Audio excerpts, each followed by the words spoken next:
What's up, everyone? Thanks for joining me again today for another day working on the trailer. Have a lot to get done today and should make some really good progress. So if you're not already, before we get started, hit that subscribe button, subscribe to the channel so you can stay up to date on all the videos that come out on this trailer, and we still have a lot of progress to go.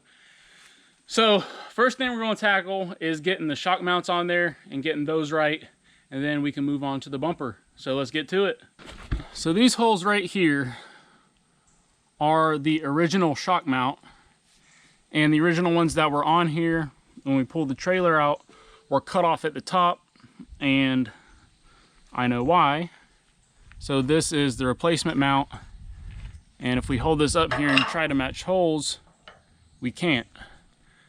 So it looks like they cut the tops off of these mounts in order to put this angle iron on there. So what we're going to have to try to do is move this mount over in order to give us room at the top for the shock to go in. And I mean, if we have to cut a hole in this for it to work, that's fine. But I don't want to move it over too much. I would like to try to use this top hole. If we can just stack some washers behind there on this side. On the other side, this isn't here, so we'll just have to drill new holes, which is fine. But just want to try to move this over. Maybe try to use this existing hole just so we don't have to drill another one. Just match the angle of what we need at this new position, and then we'll drill a hole. So we'll work on that. So now looking at this shock mount, I have it just bolted in here. And I'm going to need to move it to the lower one here, just because if it's up here, this top hole is over the top, just due to the angle.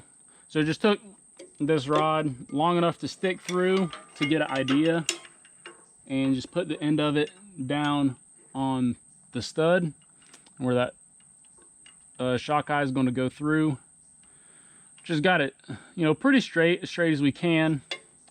And then just grabbed a tape measure and measured from the bottom of this down to the middle of that mount. And we're at about 21.5, 21 3/4 when we picked up the trailer. We got a little bit more travel through the suspension. So going to look for something to order that has that, and then has, you know, a little bit of room for compression and rebound, but not going to get these holes drilled and bolted in until we get the shock for it, just so we know we have the angle and everything right on it, and then we can get that done, test fitted on, and then get the holes drilled and get this mount bolted on for good. So because we do have this hole that we're going to be using on this side, we're just going to match the length of it and where it needs to be over on the other side. Shouldn't be a big deal, shouldn't be too bad. And also the good thing is, looking at this up here, we should have plenty of room for that shock to go in, and we won't have to drill through that piece of angle iron at all. So seems like that'll work pretty good for us. So I'm going to look and try to get some shocks, see if I can find those, and then we'll get that put on and bolted on. But until then, going to go and work on the bumper and see if we can get that patched up. Taking a look at the bumper, I'm going to work on replacing this stuff right here first. So what I'm going to do is come out here, and the measurement I took across is 13 inches. So that'll give me plenty of room over on this side and this side over here to cut it out. And I'm going to go 7 inches up. It'll probably be a little bit high, but we can always trim that down later. So I'm going to cut this out right here. And then while we're at it, and I have this piece off, I'm going to take and fix these and cut this out and around. So I haven't really measured this yet, but once we get that, once we get this off, then we can figure out what we want to do to the bottom here. So now let's walk out, and I'm going to use a piece that was cut out, that was originally part of the bed, or that was the bed material, and we should be able to use that to replace it. And this right here is the piece that was in the bed. So the back side of this piece right here looks a lot like this. It's really pitted and nasty, but this section, you know, this middle section looks really nice. So we'll use this as what's facing out. Should be able to clean it up really nice. and get it fit on there. And it shouldn't look too out of place. And we'll patch up our holes. And it's nice that it's still really thick, should fit up, and we'll have plenty of material to work with in case we mess up. So that's really nice to have. So going to first cut this out, what we want. So going to go 7 inches by 13, and then we'll fit it on.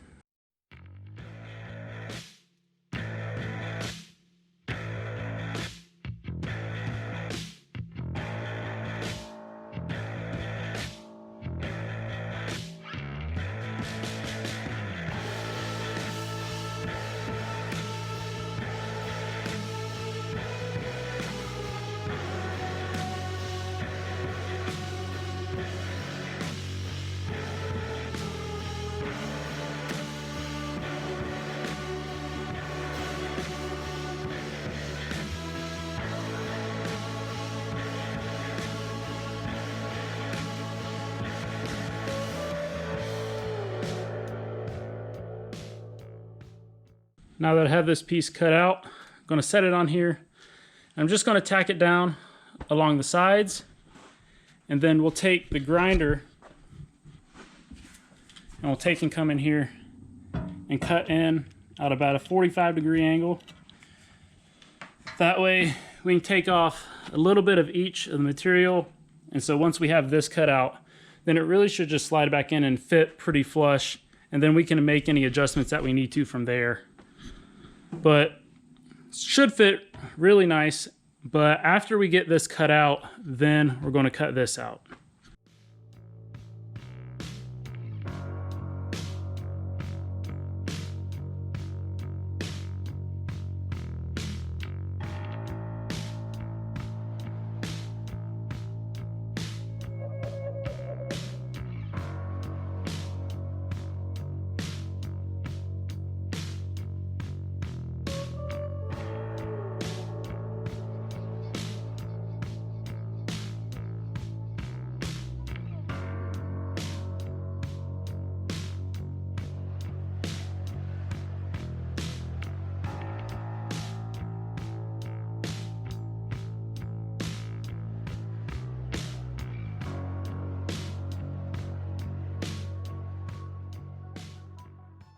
Well, after plenty of cutting, I was able to just take the hammer and beat this from the back side and beat it down and break that weld.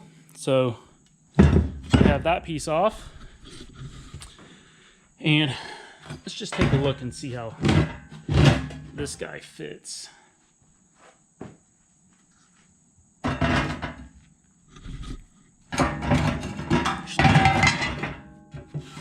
Try to keep it the right way. So it looks like we have to trim just a little bit on this side.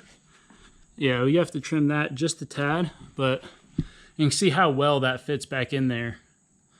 It looks like we might have to trim at the top a little bit, but that'll be really nice. Get that in. So now what I want to do is take and from this corner right here, I want to cut this piece out. So I want to cut this over and then across and down. Probably, you know, giving it about 1 inch on this side too. Don't really want to go the whole width of it. If I don't have to, just do what I need to do, but it should be good.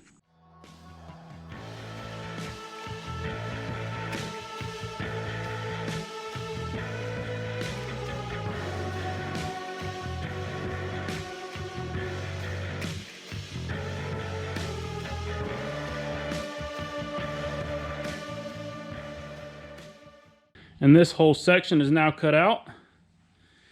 And we have our other piece. And just cleaned up the sides a little bit. Just got it fitting good.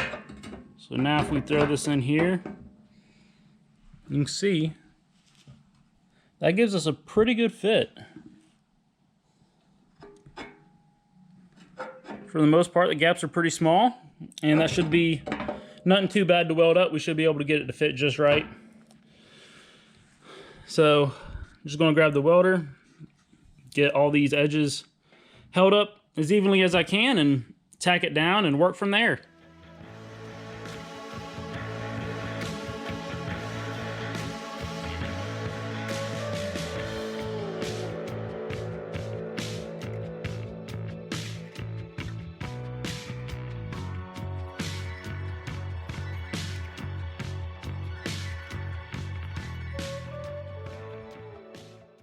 And since we did get the bottom tacked in, I wanted to go ahead and get this back plate tacked in before we full weld this bottom. And it took a lot of back and forth with the grinder to get the edges right. And I mean, when we cut it out, try to get it as close as possible. But that little trick, going in 45, works a lot better. So I've seen with sheet metal rather than this thick steel. So it was a little bit harder to do, but it got us close anyways. So these look like pretty good gaps and should be easily weldable. We'll have a little bit of work to do on the bottom just because the angle we're cutting it out at is a little bit bigger than, you know, these side angles, but it should be okay. So now that we got this fit in, we'll go ahead and get this tacked down and then go ahead and weld out the bottom.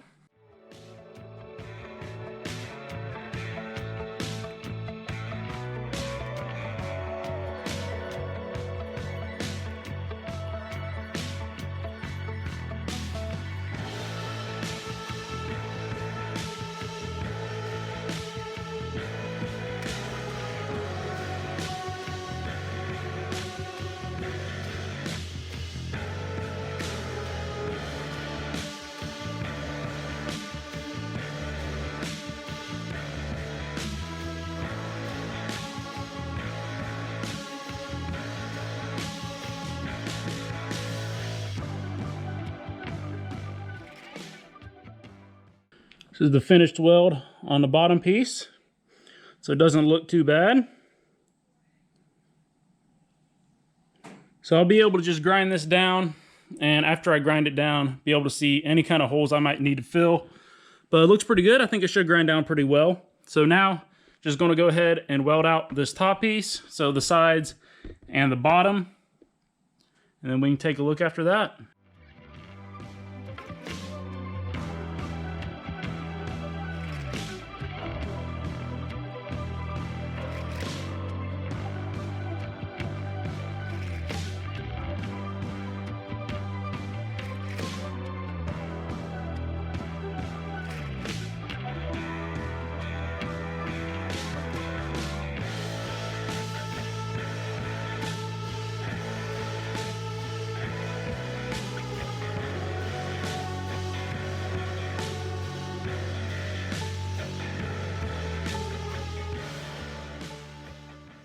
These right here are the final welds. So it turned out pretty good. I was doing really nice right here, and then I started having issues. One with the breaker in here tripping off, and then two, reaching the maximum duty cycle of the machine. So it was getting too hot, and every so often it would just kick off and stop. So had to keep starting and stopping, letting that cool down. So that was a little bit irritating along with the breaker, but we got it done. Now before I grind this down, I'm going to throw just a few welds, just a few lines on the back of this, on both this piece and on the underside of it, just to give it a little bit more strength. I'm not going to go around this whole thing, one, because the breaker's causing issues and, the welder itself is getting too hot, and it's not really going to be necessary. So just going to do on the back just to give it a little bit more strength, and then we can grind this down.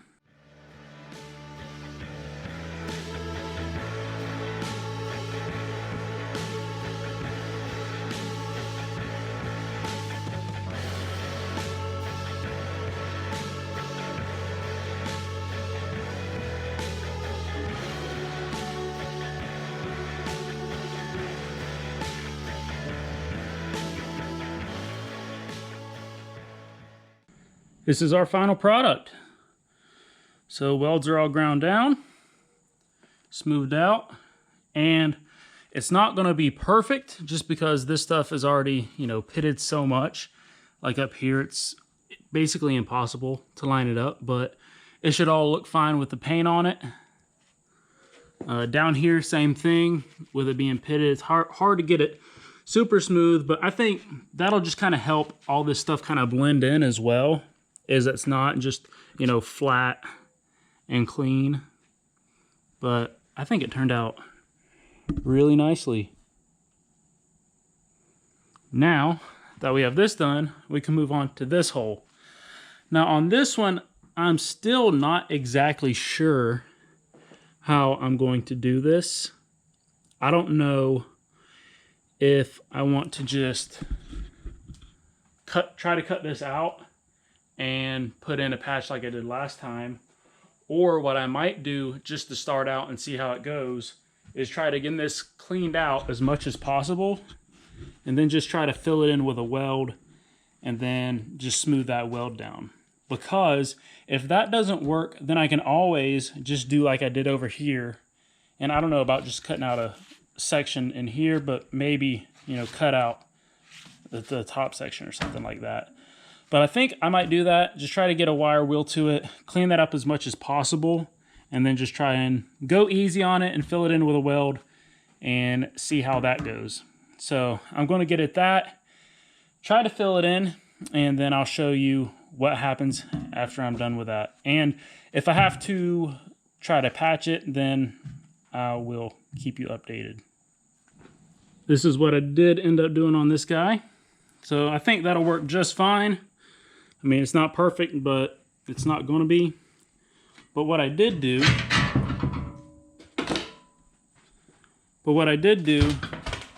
is take a piece and weld it on this back side, so I wasn't just welding on that thin metal to begin with. So I had a solid place to weld to, and then I just built out from there, and I think it turned out pretty good. So we'll step back, take a look at the complete bumper. I'm pretty happy with it. I think both of these turned out just right. So now what we'll need to do is mark the top of this and cut it even with that piece.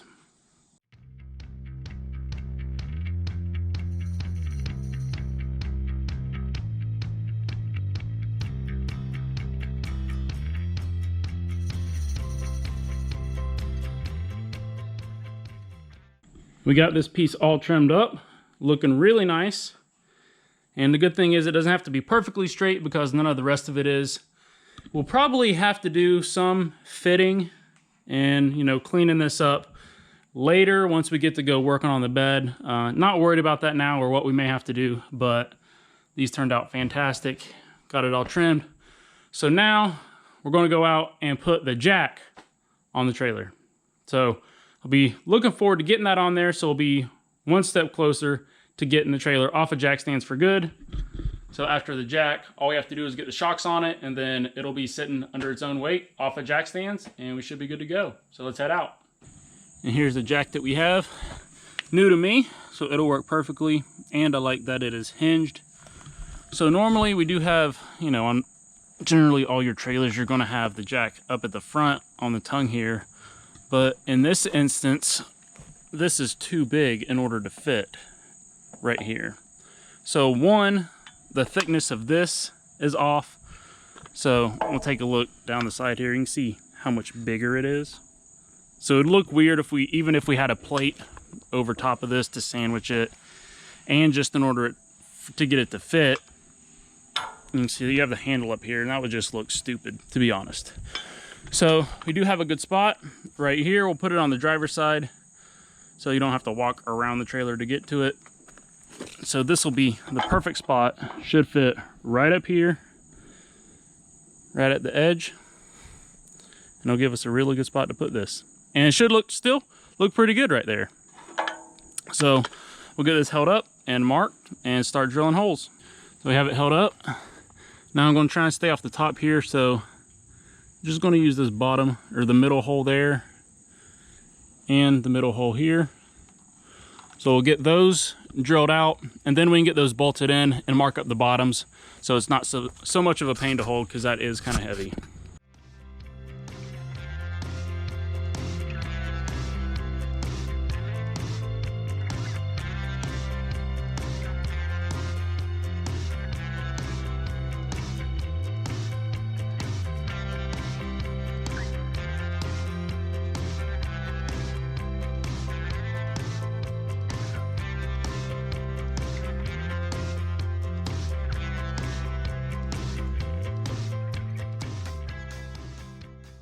Here it is. And this front jack stand is no more. I think that looks pretty good. This will be nice. Finally getting rid of this front jack stand. Got that jack on it, should be perfect. Now, still waiting for the shocks to come in, so we'll pick this back up when I get these shocks in and we can put these on. Now that we have both of our shocks here, we're going to start on this side first. Firstly, because we have this part right here that already has the holes in it. And again, I think I mentioned earlier, we're going to be using this bottom hole. So we did just take and get a few washers behind it, so this will set flush. So what our plan is to go ahead and put the bottom of the mount on, cut the cord, and then try to thread on the spacers and whatnot, these guys right here, which go on top of this before the mount. And then once we get the top through, then that should put the mount where it needs to be angled wise, and then we should be able to mark and drill our holes and get that one set and then move on to the next one. So we'll see how that goes, but we'll give it a shot. All right, so let's go ahead and slide this on here. Let's see. Try to get the angle that we need to be at. Not really sure. All right. So you want to go ahead and cut this? Yeah. You want me to cut it?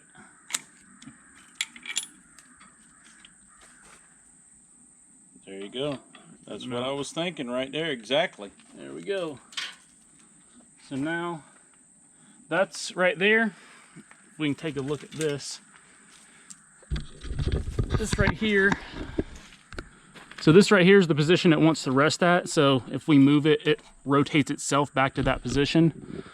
So that looks about straight, everything right there.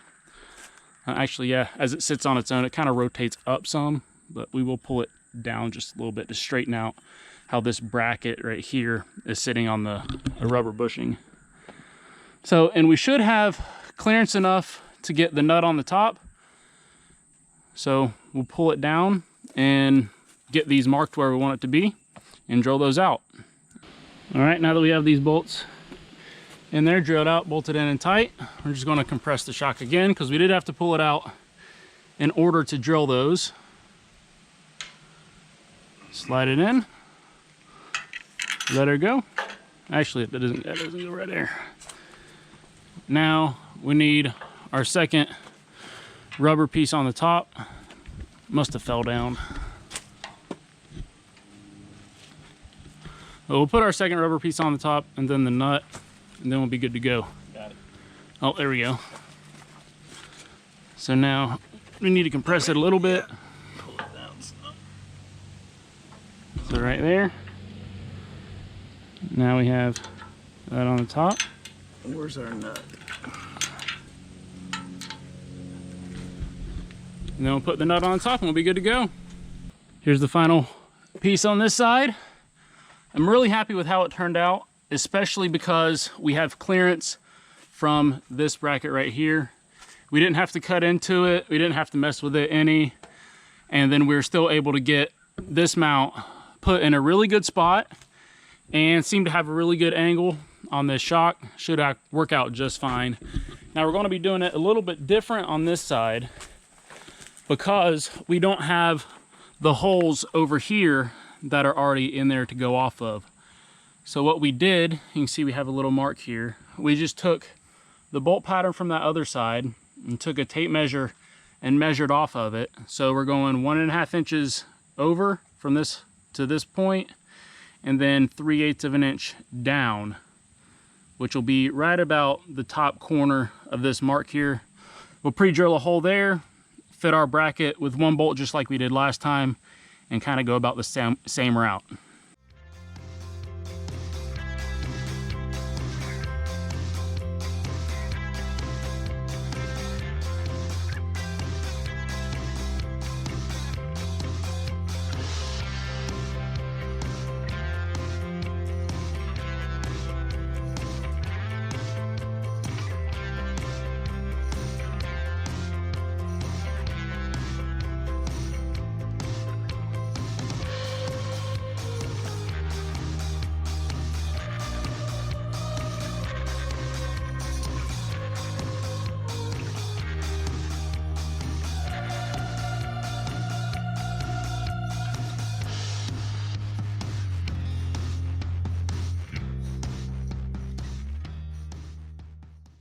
And we got this last shock on just in time.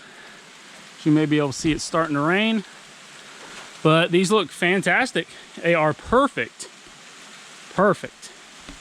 So now we're basically done with the frame and everything that's connected to it.